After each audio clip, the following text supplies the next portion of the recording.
To my granddaughter's wedding, my daughter-in-law pointed at me and shouted, "Meet the family's biggest failure. Still lives in a basement with 2 cats." Everyone laughed, until their new business investor walked in and said, "Are you insane? That's my wife." My DIL's face turned ghost white. "I'm glad to have you here. Follow my story until the end and comment the city you're watching from, so I can see how far my story has reached." I never thought my granddaughter's wedding would be the day I'd finally understand what rock bottom feels like. Standing in that elegant ballroom, surrounded by 200 guests in their finest clothes, I felt smaller than I had in my entire 68 years of life. The Charleston Harbor Club was everything Kalia had dreamed of for her wedding venue. Crystal chandeliers cast warm light over tables draped in ivory silk, and the view of the harbor through floor-to-ceiling windows was breathtaking. I had helped her choose this place 2 years ago, back when she still called me regularly and asked for my opinion on things that mattered to her. Now, as I stood near the entrance in my carefully chosen navy dress, I felt like an intruder at my own granddaughter's celebration. "Oh, look, everyone." Milena's voice cut through the gentle hum of conversation like a knife. My daughter-in-law stood near the center of the reception area, her emerald dress catching the light as she gestured dramatically in my direction. "I want you all to meet someone very special." My stomach dropped. I knew that tone, that particular mix of sweetness and venom that Milena had perfected over the 15 years she'd been married to my son David. But surely, not here. Not at Kalia's wedding. "This is Ethel," she announced, her voice carrying across the room with practiced projection. "David's mother. She's what you might call the family's biggest success story." A few people turned to look at me, smiling politely, waiting for the punchline they could sense coming. I wanted to disappear, to sink through the polished marble floor and never resurface. Milena's smile widened. "She still lives in a basement apartment with 2 cats. At 68. Isn't that just precious?" The laughter started slowly, uncertain at first, then grew as more people turned to stare. My cheeks burned with shame as I watched faces I recognized from family gatherings over the years, neighbors I'd known for decades, and strangers who were now forming their first and probably only impression of me. "Milena," I said quietly, but my voice was lost in the growing murmur of amused conversation. "Oh, don't be modest, Ethel," she continued, clearly enjoying herself now. "Tell everyone about your exciting retirement, the glamorous life of a widow who collects Social Security and clips coupons." More laughter. Someone nearby whispered, "How embarrassing for the family." Another voice said, "Poor woman, she must be so lonely." I stood there, frozen, as every eye in the room seemed to be on me. This was supposed to be Kalia's day, her moment of joy, and somehow it had become my moment of complete humiliation. I thought about leaving, just walking out and never looking back, but my legs felt like lead. The worst part wasn't the laughter or the stares. It was the look on Kalia's face when our eyes met across the room. My beautiful granddaughter, radiant in her wedding dress, looked horrified and helpless. She started to move toward me, but her new husband caught her arm, whispering something in her ear. She stopped, torn between defending me and avoiding a scene on her wedding day. I made the choice for her. I forced my lips into what I hoped looked like a gracious smile and gave a small wave to the crowd, as if I were in on the joke, as if this was all perfectly fine with me. "You're all too kind," I managed to say, my voice stronger than I felt. "I do love my cats." Another ripple of laughter, but softer now, more uncertain. Some people were starting to look uncomfortable, perhaps realizing that what they were witnessing wasn't as funny as it had seemed at first. Milena's expression flickered for just a moment, a flash of something that might have been surprise or annoyance that I hadn't crumbled completely. But she recovered quickly. "Such a good sport," she said, reaching over to pat my arm in a gesture that looked affectionate to observers but felt condescending to me. "We just love having our little Ethel around. She's like the family pet." The words hit me like a physical blow. Family pet. I had raised the man she married, had welcomed her into our family with open arms, had babied her children when David was traveling for work, and this was how she saw me. This was what I had become in her eyes. I excused myself as politely as I could and made my way to the ladies' room, my dignity hanging by a thread. In the mirror, I saw an older woman with silver hair and tired eyes, wearing a dress she'd bought on sale 6 months ago because she'd wanted to look nice for her granddaughter's wedding. But as I stared at my reflection, something shifted inside me. Behind the hurt and embarrassment, I felt something else stirring, something that had been dormant for too long. They had no idea who they were dealing with. None of them did. I touched the simple gold wedding band on my right hand, the one I'd worn for exactly 2 years, 3 months, and 16 days, the one that represented a secret I'd kept from my entire family, the one that connected me to a life they couldn't even imagine. I straightened my shoulders and smoothed my dress. In a few hours, everything would change, but for now, I would endure this final humiliation with the grace I'd learned over decades of being underestimated. After all, the last laugh would be mine, sitting in that bathroom stall, listening to the muffled sounds of celebration outside. My mind drifted back to where it all began. The slow, systematic erosion of my place in this family hadn't happened overnight. It had taken Milena 15 years of careful manipulation to reduce me to what I'd become in their eyes. I remembered the day David brought her home for the first time. I was 53 then, had been widowed for only 3 years, and was still finding my footing as a single woman after 32 years of marriage. Milena was 26, beautiful in that polished way that money can buy, and she looked at my modest ranch house like she was touring a museum of disappointment. "It's so quaint," she'd said, her voice dripping with the kind of fake sweetness I'd learned to recognize as her signature. "David told me you've lived here forever."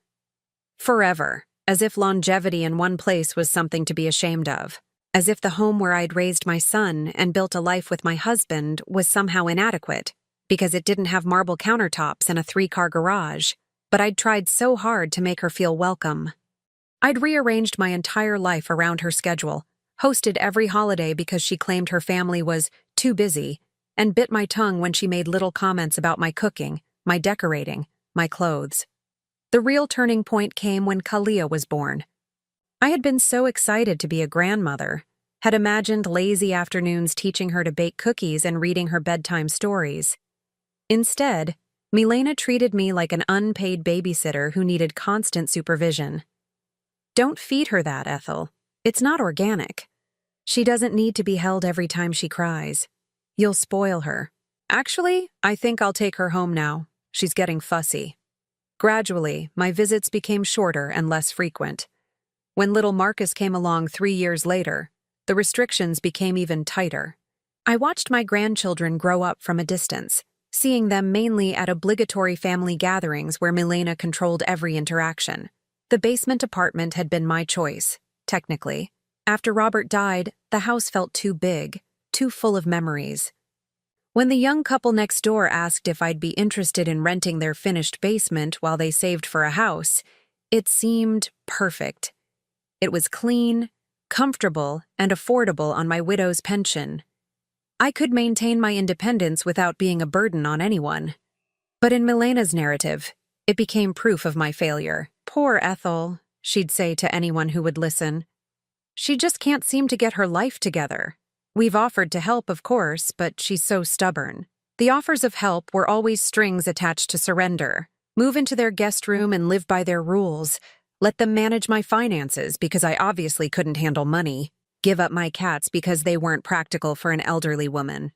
The cats were the final insult. Oliver and Duchess weren't just pets. They were my companions, my comfort after losing Robert. But in Milena's version of my life story, they were evidence of my eccentricity, my inability to form meaningful human relationships. What hurt most was watching David slowly adopt her perspective. My son, who had once called me every Sunday and stopped by unannounced just to chat, began treating me like a problem to be managed rather than a mother to be loved. "Mom, don't you think it's time to consider something more age-appropriate?" he'd asked last Christmas, looking around my basement apartment with the same expression Milena wore when she was particularly disappointed in something. Age-appropriate, as if being 68 meant I should be warehoused somewhere, grateful for whatever scraps of attention my family threw my way. But they had no idea what I'd been doing for the past 2 years. They couldn't conceive that their pathetic Ethel had been living an entirely different life, one that would shock them to their cores. I thought about Harold, my husband of exactly 2 years and 4 months now. We'd met at the library of all places, both of us reaching for the same biography of Winston Churchill. He was recently widowed too, lonely and kind, with eyes that actually saw me as a whole person rather than a burden or an embarrassment. Our courtship had been gentle, careful. We were both too old and too wise to rush into anything. But when he proposed, sitting in the same library where we'd met, I said yes without hesitation. The wedding had been simple, just us and 2 witnesses at the courthouse. I hadn't told my family because I knew what would happen. Milena would take over, would turn it into something about her, would find ways to make me feel small even on my own wedding day. So Harold and I had kept it private, just ours. What they also didn't know was what Harold did for a living. When I'd met him, he'd introduced himself simply as recently retired. It wasn't a lie exactly, but it wasn't the whole truth either. Harold Westbrook had spent 40 years building one of the most successful investment firms in the Southeast. His retirement meant stepping back from daily operations, not stepping away from his financial empire. My humble Harold, who drove a sensible sedan and shopped at the same grocery store I did, was worth more money than my entire family could imagine. And as his wife, I now had access to resources that would make Milena's head spin. The beautiful irony was that Harold's firm managed investments for dozens of companies throughout the region, including, I'd recently discovered, the marketing agency where Milena worked as a senior account manager, the same job she'd been so proud of, the one that had given her the sense of superiority she wielded like a weapon. I touched my wedding ring again, feeling its weight. In my purse was a letter from Harold's lawyer, delivered just this morning. Important business matters requiring my immediate attention, it had said. Something about a major client meeting that had been moved to today. A knock on the bathroom door interrupted my thoughts. Grandma Ethel. Kalia's voice was soft, worried. Are you okay? I stood up, smoothed my dress, and unlocked the stall door. My granddaughter stood there, still radiant in her wedding dress, but with tears threatening to spill over. I'm so sorry, she whispered. I had no idea she was going to do that. I would have stopped her if I'd known. I cupped her face gently, this beautiful girl who had inherited her grandfather's kind heart despite being raised by Milena. It's your wedding day, sweetheart, I said softly. Don't let anything spoil it. Sometimes people show their true colors, and that's not your fault or mine. She hugged me tightly, and for a moment, I felt hopeful. Whatever happened next, I still had Kalia. That was something Milena couldn't take away from me. I love you, Grandma, she whispered. I love you too, darling, more than you know. As we walked back toward the reception together, my phone buzzed with a text message. Harold, on my way to pick you up. Important meeting moved to tonight. Are you ready? I smiled, typing back. More ready than I've ever been. The real celebration was about to begin. Kalia and I had just returned to the reception when I noticed a stir near the main entrance. The string quartet that had been providing gentle background music seemed to fade as conversations shifted and heads turned toward the doorway. A man in an impeccably tailored charcoal suit was speaking quietly to the venue coordinator, who was nodding frantically and gesturing toward the reception area. Even from across the room, I could see the deference in her body language, the way she kept smoothing her dress and checking her hair as if she were suddenly nervous about her appearance. My heart began to race. I knew that silhouette, that confident posture, the way he commanded attention without saying a word. Harold had arrived. Who is that? I heard someone whisper nearby. He looks important. He did look important. Harold carried himself with the quiet authority of a man who had spent decades making decisions that affected thousands of people and millions of dollars. His silver hair was perfectly styled, and even from this distance, I could see the subtle gleam of his gold watch, the only outward sign of his wealth that he allowed himself. The venue coordinator was leading him into the reception area now, clearly flustered by whatever conversation they'd just had. Harold's gaze swept the room methodically, professionally, like he was assessing an investment opportunity. When his eyes found mine, his expression softened just slightly, and he began moving in my direction. But he wasn't the only one who had noticed his arrival. Milena, who had been holding court near the bar with a group of David's business associates, had spotted him immediately. I watched as she excused herself from her conversation and began moving toward Harold with the kind of predatory grace she reserved for networking opportunities. She intercepted him about 20 feet from where I stood, extending her hand with her most dazzling smile. "Hello there," she purred, her voice pitched to carry just enough to let nearby guests know she was making an important connection. "I'm Milena Morrison, mother of the bride. I don't believe we've met." Harold stopped, looked at her extended hand for a moment, then glanced past her to where I stood.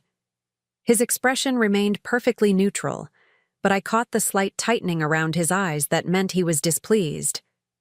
"Excuse me," he said politely but firmly, stepping around her without taking her hand. Milena's smile faltered, but she persisted, following him. "Are you a friend of the family? Business associate? I work in marketing, so I know how important it is to make connections at events like these." Harold continued walking toward me, ignoring her completely. The dismissal was so absolute, so professional, that it left Milena standing there with her mouth slightly open, unsure how to respond. I felt a flutter of nervous excitement as he approached. We had planned this moment, but seeing it unfold in reality was different, more intense, more final. "Mrs. Westbrook," Harold said as he reached me, his voice warm but carrying clearly in the suddenly quiet space around us. "I'm sorry I'm late. The meeting ran longer than expected." Mrs. Westbrook, the name I'd been using for over 2 years but had never spoken aloud in front of my family. The name that represented everything they didn't know about my life. I heard a sharp intake of breath from someone nearby. Out of the corner of my eye, I saw David pushing through the crowd, drawn by the growing circle of attention around us.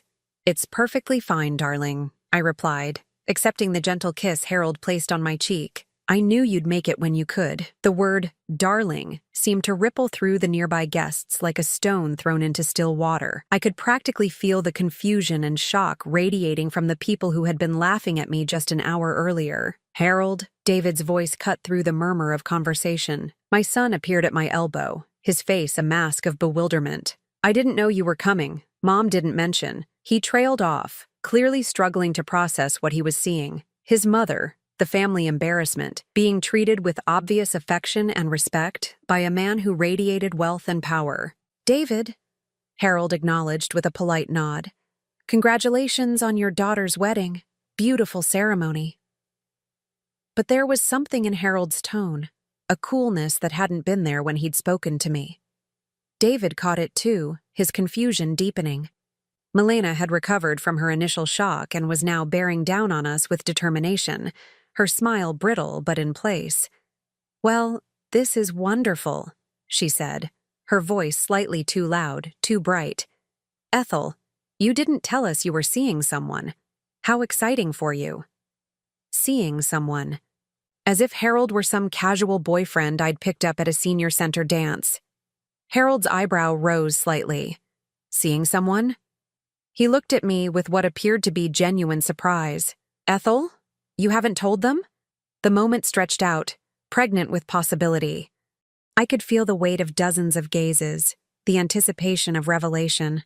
This was it, the moment when everything changed. "I wasn't sure the timing was right," I said carefully. "Family gatherings can be so complicated." Harold's expression shifted to something that might have been amusement. "Well, I suppose there's never a perfect time for these things." He turned to address the growing crowd around us, his voice carrying the kind of authority that made people automatically pay attention. "For those who don't know me, I'm Harold Westbrook," he said simply. "And Ethel isn't just seeing someone. She's my wife." The silence that followed was deafening. I watched faces around the circle process this information, saw the moment when recognition began to dawn on some of them. The name Westbrook carried weight in Charleston's business community, and Harold had never been one to hide from publicity when his company's successes warranted it. David's face had gone pale. Wife? He repeated, his voice barely above a whisper. We were married 2 years ago, Harold continued conversationally, as if he were discussing the weather. Ethel prefers to keep her private life private, which I respect completely. But when my business meeting was moved to tonight, I couldn't miss the opportunity to congratulate the happy couple. Milena looked like she'd been slapped. Her carefully constructed social facade was cracking, revealing the calculating mind underneath. 2 years? She managed. But you never said. I mean, we had no idea. Ethel values her independence, Harold replied smoothly.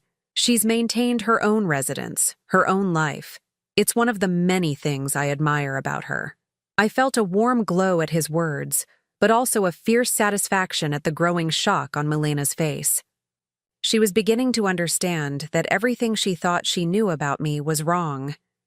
I don't understand, David said. And for the first time in years, he sounded like the confused little boy he'd once been, rather than the dismissive adult he'd become. Mom, why didn't you tell us? Before I could answer, Harold's phone buzzed. He glanced at it, then at me. I'm afraid we need to leave soon, he said apologetically.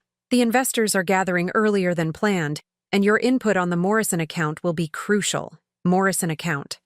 The words hit the air like a bomb. I watched Milena's face cycle through confusion, recognition, and dawning horror as she processed what Harold had just said. Morrison was her married name. Her account. Morrison account? She repeated, her voice barely steady. Harold looked at her with polite interest, as if he were seeing her for the first time. Morrison Marketing Solutions, yes. You wouldn't happen to know anything about that company, would you?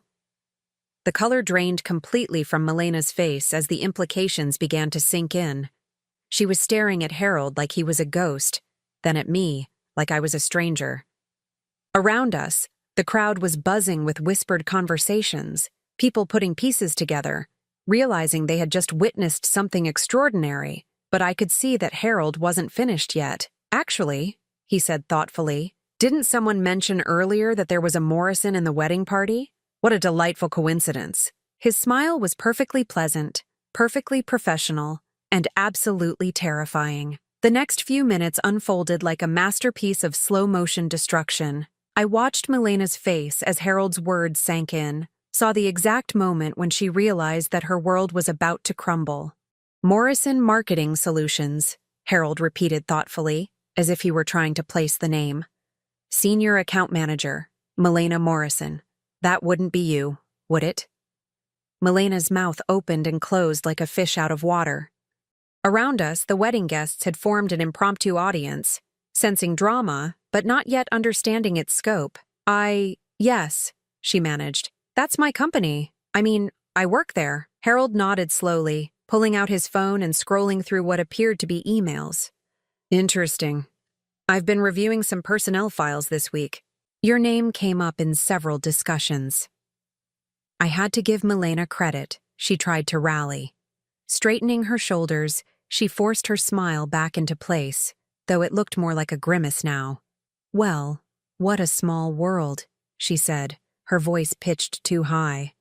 I had no idea Ethel knew anyone in the business community. What exactly is your connection to Morrison Marketing? Connection? Harold looked genuinely puzzled for a moment. Mrs. Morrison, I don't have a connection to your company. I own it. The silence that followed was so complete, I could hear the distant sound of waves against the harbor outside. Harold continued scrolling through his phone with the casual air of someone checking their grocery list, seemingly unaware of the devastation he'd just unleashed. Well, not directly. He corrected himself with scientific precision. Westbrook Holdings owns Morrison Marketing Solutions through our subsidiary, Coastal Business Ventures. We acquired it about 18 months ago as part of our expansion into regional marketing firms. Milena's face had gone from pale to gray. I watched her lips move silently as she processed the timeline. 18 months ago. Right around the time she'd been so proud of her promotion, so boastful about her increased salary and expanded responsibilities. David stepped forward, still looking confused. Mom, I don't understand any of this. How long have you known about Milena's work situation? It was Harold who answered. his tone conversational but somehow chilling. "Oh, Ethel and I discuss my business interests regularly. She has excellent instincts about people and situations. In fact, she's been particularly insightful about the Morrison account." He looked up from his phone, fixing Milena with a steady gaze. "She's mentioned several times that the company culture there might need some adjustments. Issues with workplace dynamics, employee morale, management effectiveness." I felt a thrill of dark satisfaction as I watched Milena's professional mask slip entirely. She was beginning to understand that every cruel comment, every dismissive gesture, every humiliation she'd inflicted on me hadn't gone unnoticed or unremembered. "Ethel never mentioned working in business," David said weakly, looking between Harold and me as if we were strangers. "I don't work in business," I said quietly, "but I am married to someone who does, and Harold values my opinions on all aspects of his life, including his investments." Harold smiled at me, the expression warm and genuine. "My wife has a remarkable ability to assess character. She sees things others miss, patterns of behavior that can predict long-term success or failure in any organization." The implied threat hung in the air like smoke. Milena was smart enough to catch it, and I could see panic beginning to set in behind her eyes. "Mr. Westbrook," she began, her voice carefully controlled, "I hope you don't think that family dynamics have any bearing on my professional performance. I've been with Morrison Marketing for 8 years, and my record speaks for itself." "Oh, I'm sure it does," Harold agreed pleasantly. "In fact, I've been reviewing your file quite thoroughly this week. Interesting reading." He tapped his phone screen a few times, then turned it slightly toward Milena. I couldn't see what he was showing her, but I watched her face go from gray to green. "The client retention numbers are particularly fascinating," Harold continued. "Several accounts expressing concerns about communication style, professionalism, cultural fit. Nothing actionable yet, of course, but patterns worth monitoring." Milena's hands were trembling now. She looked around desperately, as if searching for support. But the wedding guests were all staring with the horrified fascination of people watching a car accident unfold. "I think there might be some misunderstanding," she said, her voice barely steady. "I've always maintained the highest professional standards. If there have been complaints, I'm sure we can address them through proper channels." "I'm sure we can," Harold agreed. "In fact, I have a board meeting scheduled for Monday morning where we'll be discussing several personnel matters. Your name is definitely on the agenda." The threat was delivered so casually, so politely, that it took a moment for its full impact to register. When it did, Milena actually swayed on her feet. David finally seemed to grasp what was happening. "Wait," he said, his voice sharp with growing alarm. "Are you threatening my wife's job because of some family disagreement?" Harold looked at him with mild surprise. "Threatening? Not at all. I'm simply doing what any responsible business owner does, evaluating employee performance and cultural fit. The fact that your wife happens to be married into Ethel's family is entirely coincidental." But his tone suggested it was anything but coincidental. "This is insane," David said, his voice rising. "You can't punish someone professionally because of personal issues." "You're absolutely right," Harold replied calmly. "Employment decisions should be based solely on performance metrics, client feedback, and organizational needs. Personal relationships shouldn't factor into it at all." He paused, letting that sink in, then continued with devastating precision. "Which is why I'm particularly interested in the feedback we've been receiving about hostile work environment issues. Apparently, there have been concerns about bullying behavior, unprofessional conduct, and what one client described as toxic interpersonal dynamics." Milena's breath was coming in short gasps now. She looked around wildly, then focused on me with desperate intensity. "Ethel," she said, her voice breaking slightly, "we're family. Whatever differences we've had, surely we can work them out." "You wouldn't really." She couldn't finish the sentence, but the pleading in her eyes said everything. I looked at her for a long moment. This woman who had spent 15 years systematically erasing me from my own family's life, who had humiliated me in front of 200 people just hours earlier, who had called me a family pet. "Milena," I said softly, "I would never interfere with your professional life. That would be inappropriate." Relief flooded her face for just a moment. "However," I continued, "I also can't control how your behavior reflects on your character, or how that character assessment might factor into business decisions that have nothing to do with me." The relief vanished as quickly as it had appeared. Harold checked his watch, a platinum piece that probably cost more than most people's cars. "Speaking of business decisions, we really should be going. The investment committee meeting starts in an hour, and your insights will be valuable." He offered me his arm with old-fashioned courtesy.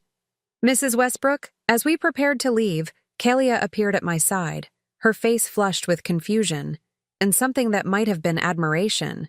"Grandma," she whispered, "I don't understand what just happened, but I'm proud of you."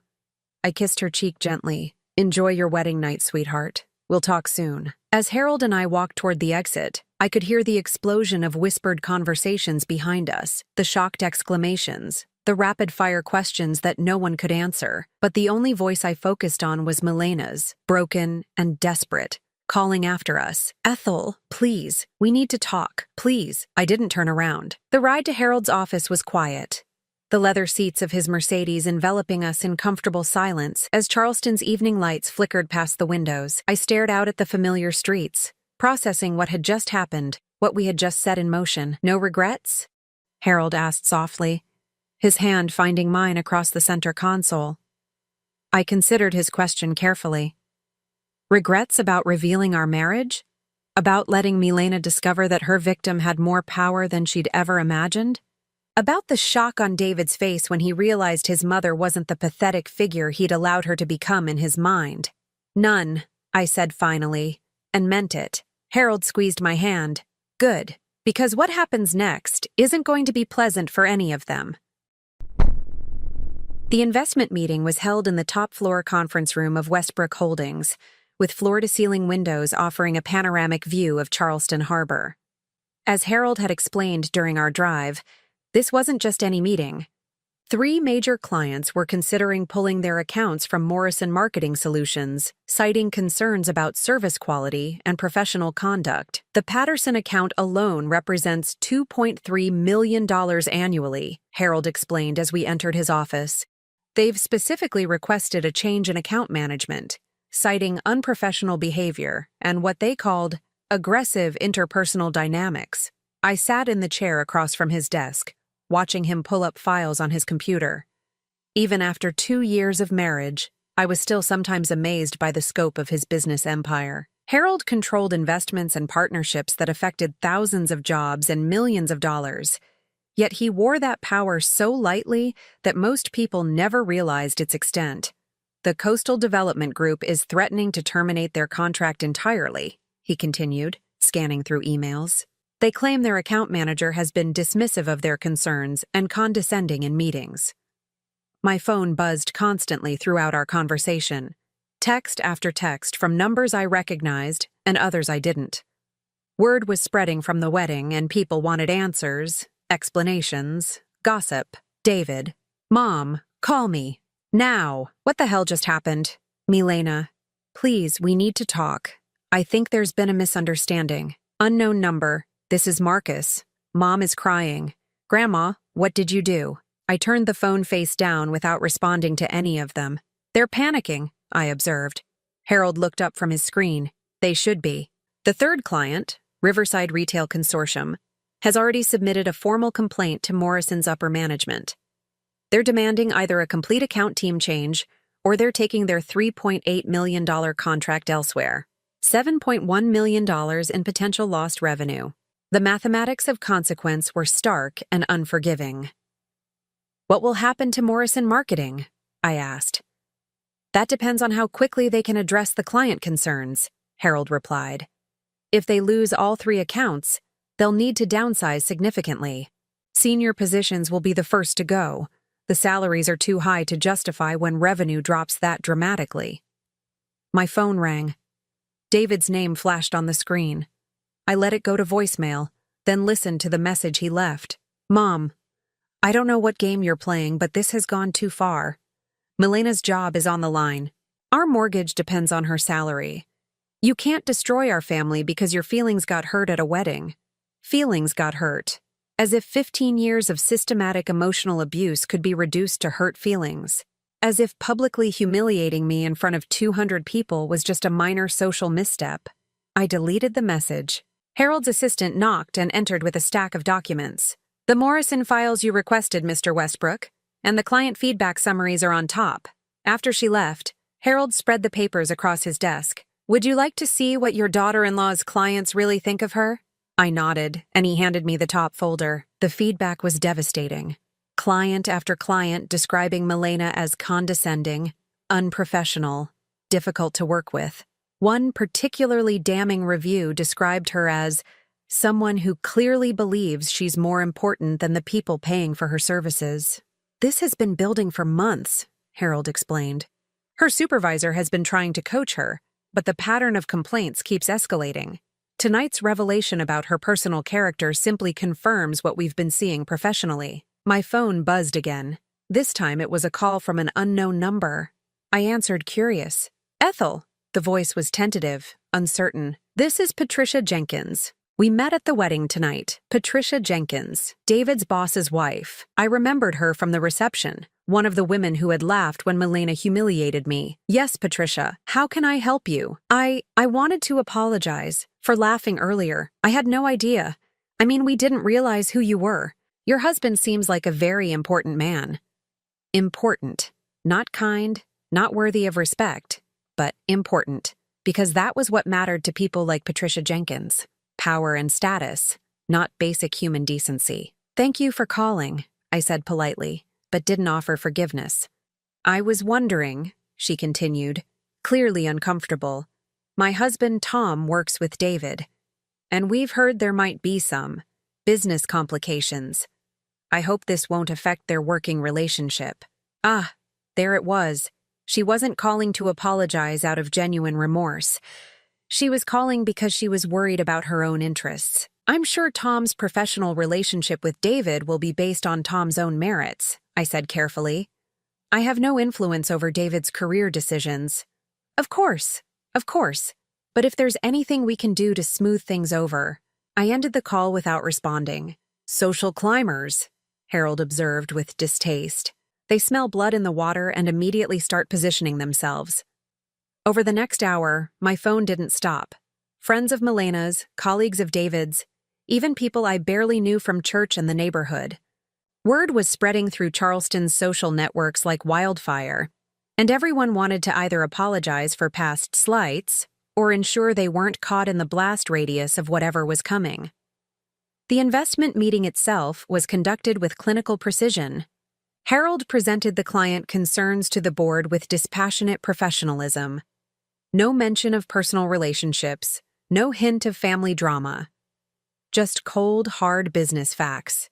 Morrison Marketing Solutions had 3 options. Address the client concerns immediately and completely, accept the loss of major accounts and the subsequent downsizing, or be sold to a company better equipped to handle their client base. The timeline is tight, Harold explained to the board. Patterson wants a response by Friday. Coastal Development has given them until Monday. Riverside is prepared to terminate immediately if they don't see significant changes. Friday was 4 days away. Monday was 7 days. Not much time to salvage a career that had taken years to build. As we drove home later that evening, Harold was quiet, letting me process everything that had happened. The weight of it was enormous. Not just what we had revealed tonight, but what we had set in motion. She brought this on herself, I said finally, as much to convince myself as to inform Harold. Yes, she did, he agreed. The client complaints are real, Ethel. The performance issues are documented. We didn't manufacture this situation. We simply stopped protecting her from the consequences of her own actions. My phone buzzed one final time as we pulled into our driveway. A text from Milena sent at 11:47 p.m. I know you hate me. I know I've been horrible to you. But please don't do this to my children. They don't deserve to suffer because their mother is a terrible person. I'm begging you. For the first time all evening, I felt something crack in my chest. Marcus was only 15, still in high school. This would affect him too, affect his college plans, his future. But then I remembered his text from earlier. "What did you do?" Not, "I'm sorry for how Mom treated you," or, "I understand why you're upset." He had immediately assumed I was the villain, just like his parents had taught him. I deleted the message and turned off my phone. Some lessons come with a price. For 15 years, Milena had taught my family that cruelty had no consequences, that I would absorb any amount of abuse in silence. It was time for her to learn that she was wrong. 3 weeks after Kalia's wedding, I stood in the sunroom of Harold's house, our house now, arranging fresh flowers from the garden. The morning light streamed through the windows, casting everything in a warm, golden glow that seemed to symbolize the new chapter of my life. The house was nothing like the basement apartment I'd called home for so many years. Built in the 1920s and meticulously restored, it sat on 3 acres overlooking the Ashley River. The sunroom had been my favorite space from the moment Harold first showed it to me, with its wall of windows and comfortable reading nook where Oliver and Duchess had immediately claimed the best cushions. I had officially moved in the week before, finally ready to live openly as Mrs. Harold Westbrook. The pretense was over, the secret was out, and the relief was immense. My phone sat silent on the side table. I had changed my number 5 days earlier, keeping only the contacts I actually wanted to maintain. The constant barrage of calls, texts, and voicemails had become unbearable, and I realized I didn't owe anyone access to my peace of mind. Harold found me there as he returned from his morning walk, still fit and energetic at 71. He kissed my cheek and settled into the chair across from me with his coffee and the Charleston Post and Courier. "Morrison Marketing Solutions made the business section," he said, folding the paper to show me the headline, "Major Restructuring Following Client Departures." I read the article carefully. It was all there in dry business language. The loss of 3 major accounts, the need to reduce overhead costs, the elimination of several senior positions. Milena's name wasn't mentioned specifically, but the implications were clear. "She was let go yesterday," Harold said quietly, along with 2 other senior account managers. They offered her a junior position at 60% of her previous salary, but she declined. I felt a complex mixture of emotions. Satisfaction, yes, but also a strange sort of sadness. Not for Milena. She had made her choices and earned her consequences. But for the waste of it all. 15 years of family relationships destroyed by cruelty that had never been necessary. "How did you find out?" I asked. "David called my office. Apparently, he's been trying to reach me for days, thinking he could negotiate some kind of deal." Harold's expression was carefully neutral. "He offered to have you visit more often, to include you in family events, if I would reconsider the business decisions." The audacity of it was breathtaking. Even now, facing the collapse of their comfortable life, they still saw me as a commodity to be traded, rather than a person to be respected. "What did you tell him?" I told him that business decisions are based on business criteria, and that his mother's personal relationships have never influenced my professional judgments. Harold's tone was mild, but I caught the underlying steel. I also told him that if he contacts my office again about family matters, I'll consider it harassment. We sat in comfortable silence for a while, watching the river flow past our windows. The peace was something I was still getting used to. The absence of anxiety, of waiting for the next humiliation, of walking on eggshells around people who were supposed to love me. The doorbell rang, and Harold went to answer it. I heard voices in the front hall, one of them young and familiar.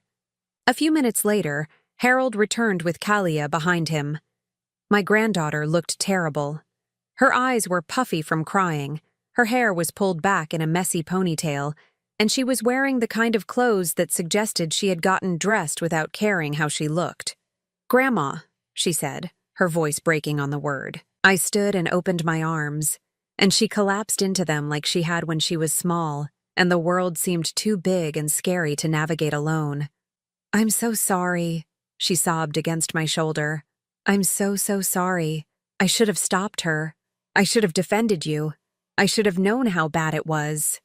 I held her while she cried. This beautiful girl who had been caught in the middle of something that wasn't her fault. When her sobs finally subsided, I led her to the sofa and sat down beside her. "Tell me what's been happening," I said gently. The story came out in pieces. The aftermath of the wedding had been devastating for my family. David was furious and humiliated, blaming everyone but himself for the situation.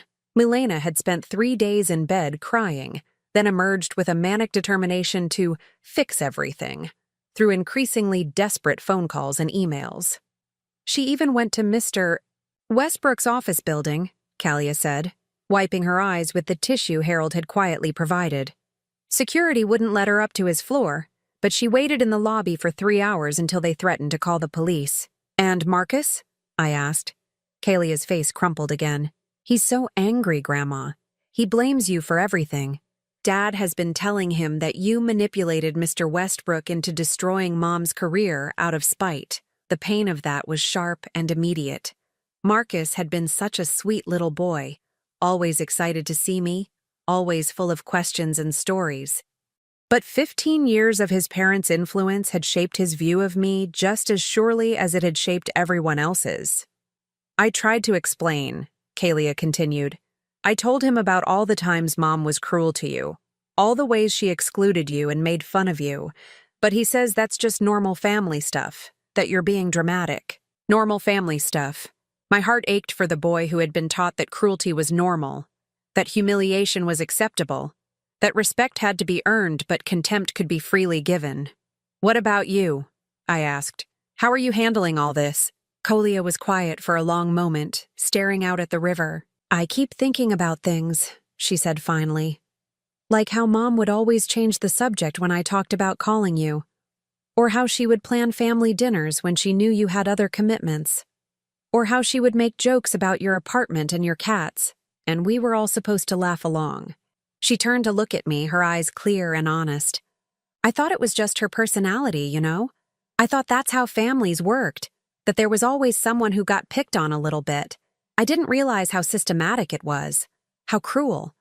I took her hand, feeling the warmth of this one connection that Milena hadn't been able to poison completely. "I don't expect you to choose sides," I said. "David is your father, and whatever else is true, he loves you." "But I have chosen," Kalia said firmly. "I've chosen to be better than they taught me to be. I've chosen to see you as you really are instead of the way Mom painted you." We talked for another hour, about the past and the future, about the family that was broken and the relationships that might still be salvaged. When she left, it was with plans to have dinner the following week, just the 3 of us, Harold, Kalia, and me. That evening, as Harold and I sat in the garden watching the sunset, I reflected on how completely my life had changed. 6 months ago, I had been the family embarrassment, living in a basement apartment, enduring whatever scraps of attention my relatives chose to throw my way. Now I was Mrs. Harold Westbrook, living in a beautiful home, respected and valued by the man who shared my life. I had discovered that I didn't need my family's approval to be worthy of love and respect. "Any regrets?" Harold asked, echoing his question from weeks earlier. I considered it seriously. Did I regret that David was struggling to understand how badly he had failed as a son? Did I regret that Milena was facing the consequences of years of professional misconduct? Did I regret that Marcus had been taught to see me as the villain in his family's story? "I regret that it took so long," I said finally. "I regret that I spent 15 years accepting less than I deserved because I was afraid of losing what little I had." Harold reached over and took my hand. "You're not that person anymore." "No," I agreed, feeling the truth of it settle into my bones. "I'm not." The last text message I had received before changing my number had been from David. "I hope you're satisfied. You've destroyed our family." But he was wrong. I hadn't destroyed anything. I had simply stopped pretending that cruelty was love, that abuse was normal, that I deserved to be treated as less than human by people who claimed to care about me. The family that had been built on my silence and submission was indeed destroyed. But from its ashes, something better was growing. Relationships based on mutual respect, genuine affection, and the radical idea that every person deserves to be treated with basic human dignity. As the stars began to appear over the river, I felt something I hadn't experienced in decades: complete peace. I was exactly where I belonged, with people who valued me for who I was, rather than what I could provide. I was finally, truly free. Now I'm curious about you who listened to my story. What would you do if you were in my place? Have you ever been through something similar? Comment below, and meanwhile, I'm leaving on the final screen 2 other stories that are channel favorites, and they will definitely surprise you. Thank you for watching until here.